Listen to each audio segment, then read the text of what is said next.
Hello, hello, hello. I'm back again. And actually, it's pretty early in the morning, like early, early. I fell asleep literally right here. And I was up and I just decided to make a video because I wanted to make a video, but really I literally fell asleep. So it was like early in the morning, like 3 o'clock in the morning, Monday morning, Monday morning. And I fell asleep literally right here. So I just felt like I wanted to make a video. So I was like, let me just go ahead. I felt inspired too. But the reason why I wanted to make a video is because um I've been reading this book right here. One day my soul just opened up. Oh, I don't know if you can see that. One day my soul just opened up. And it's a pretty cool book. It's by Iyanla Vanzant, and in it, each day she has, um, a certain, I guess you can say, a certain goal you work on, like trust, prayer, affirmation. You focus on that for the day, and you do like assignments in regards to it. And it has affirmations for each I guess purpose of the day or whatever. I like it. It's really cool. And then there's questions that you answer, which is like the assignment. And I've been doing the book for about a week now. Each morning I would do it, and then at night you have like an evening journal. So it's a very interactive book. It's very simple. It's not like one of her regular books where it goes deep into whatever topic she's talking about. This one is more interactive, I guess you can say. So if you're looking for something really like a book where she really goes into detail about experiences or whatever like that, this is not the book. This is more so like for, like it says, spiritual growth. But I like it because you can apply a lot of these things. Like she has them for awareness, one for a day of honor yourself with awareness, honor yourself with creativity, honor the divine with willingness. That's the one I'm on right now, day 5. I've been on that. I've been focusing on that. I feel like, for this is the one I've really been focusing on. And to me, when I think of willingness, um, to me it relates to, of course, your power and the solar plexus. And I feel like that's an area that I really have had to work on and to really stand firm into my truth and to not let anything sway me from thinking otherwise, and to really know myself in it. And it's about really trusting who you are and trusting the process of everything. And I felt like I really needed to focus on this because it seemed like, compared to the other ones that I was, studying, I guess you can say, this one just really stood out. And I felt like I was kind of stuck in this one. I don't want to say stuck, but that's just the best way that I can describe it or whatever like that. But um, each for each day that you're doing a particular topic in the book, it talks about, like, after you read the commentary, what did you realize? So one of the days it really stood out. I've read each day. I write about whatever comes to my mind for that day. But I wanted to share what I wrote on, I believe, Friday, um, about willingness. Because there's a commentary for each day about that particular topic, and she has a commentary on willingness. And a lot of times she uses the experiences. Iyanla uses the experiences that she's gone through. Um, so after reading today's commentary, I realized that willingness takes practice. This is the third day.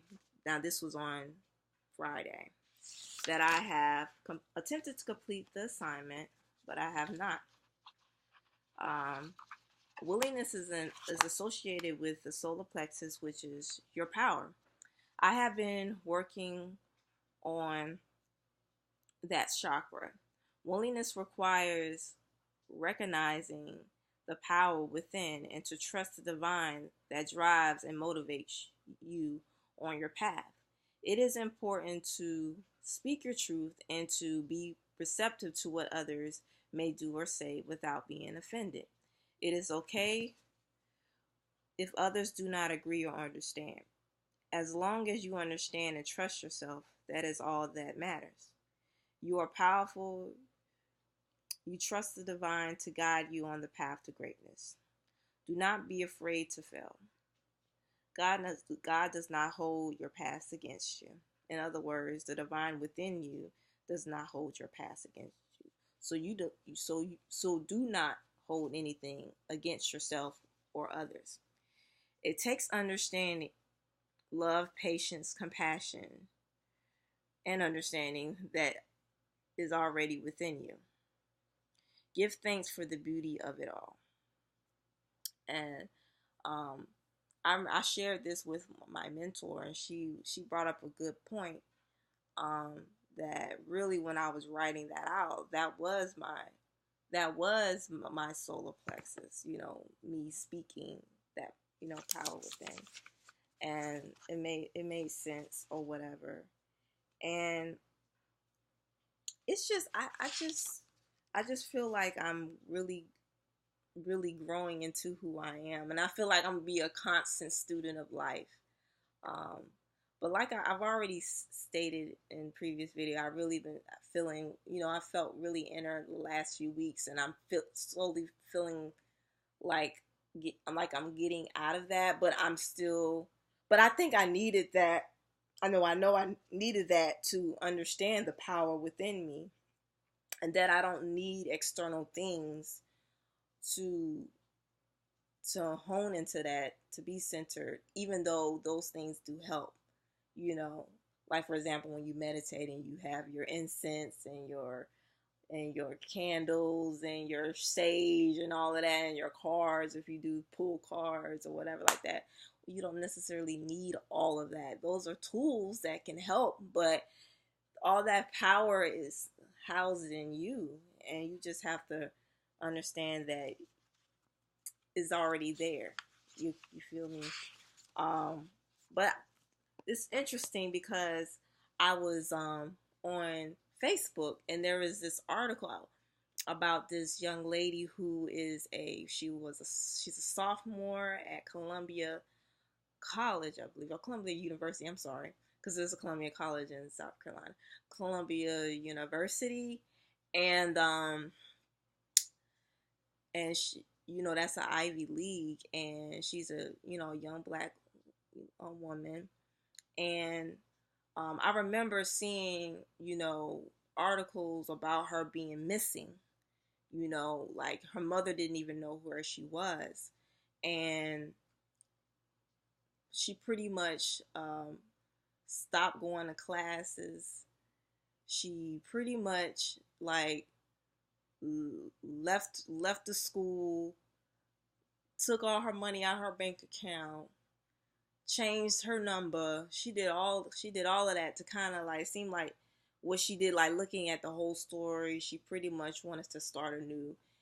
And so she pretty much, it seemed like, dropped off the face of the earth, but she was missing. So people, of course, are worried about her, thinking somebody may have, not knowing what may have happened to her, honestly, but she was missing. But they did find her. I'm just paraphrasing or whatever, because I just want to get to the main point. So pretty much they shared I found the article, I think, on the Roland Martin's page.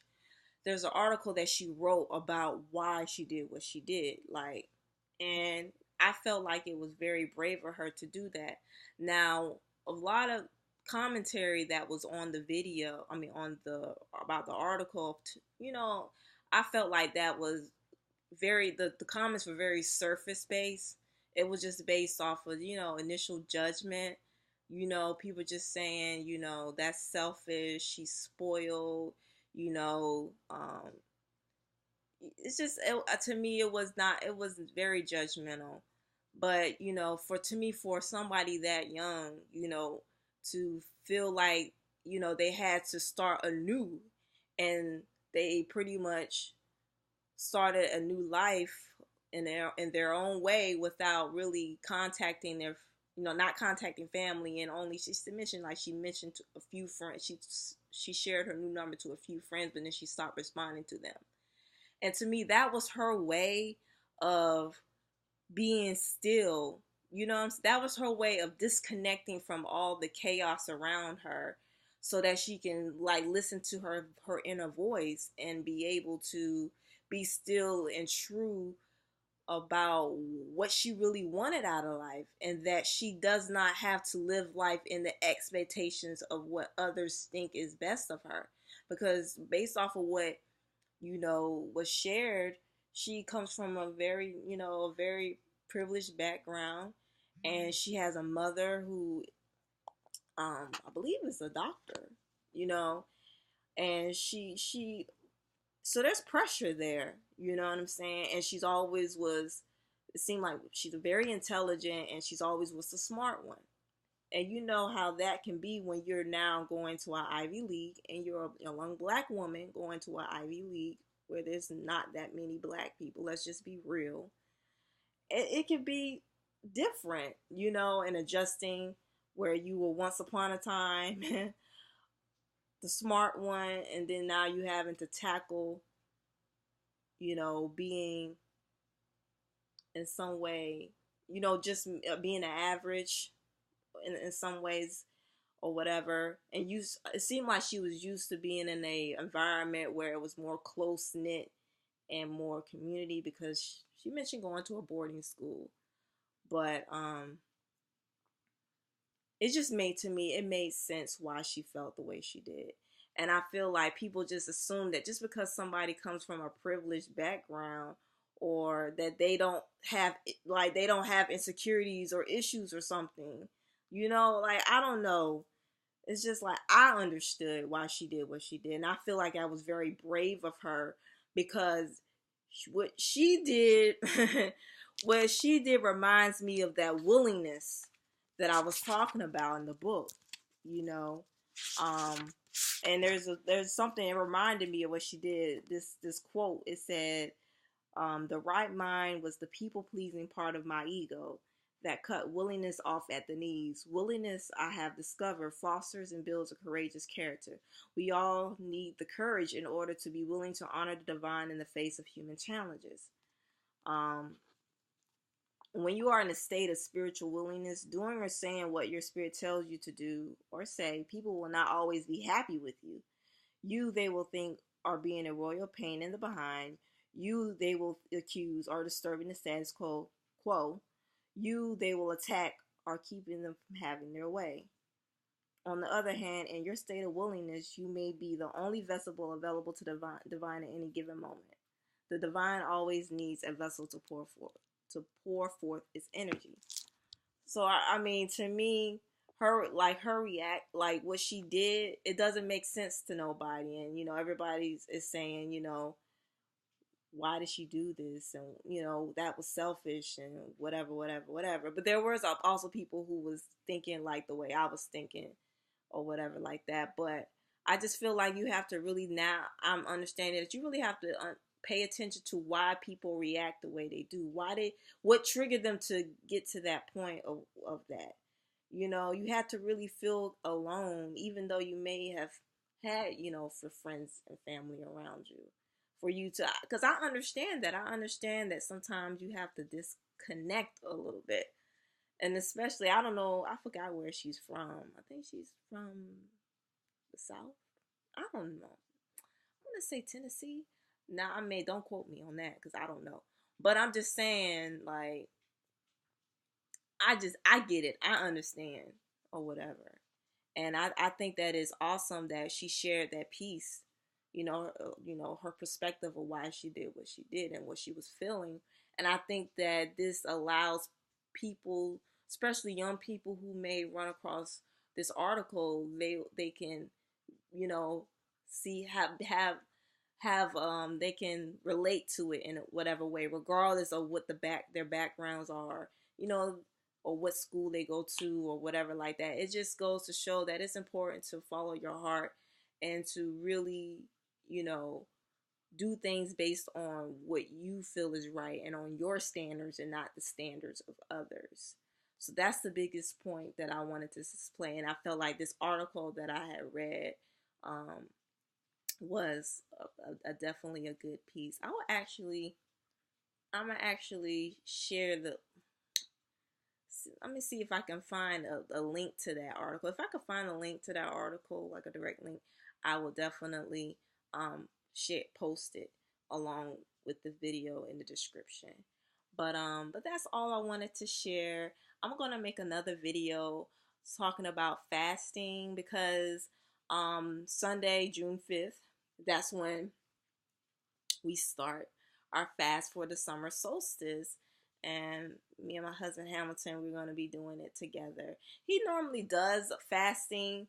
Um, when I do my fasting, you know, for the 3 weeks, or I used to do 4 weeks, but now I do 3 weeks.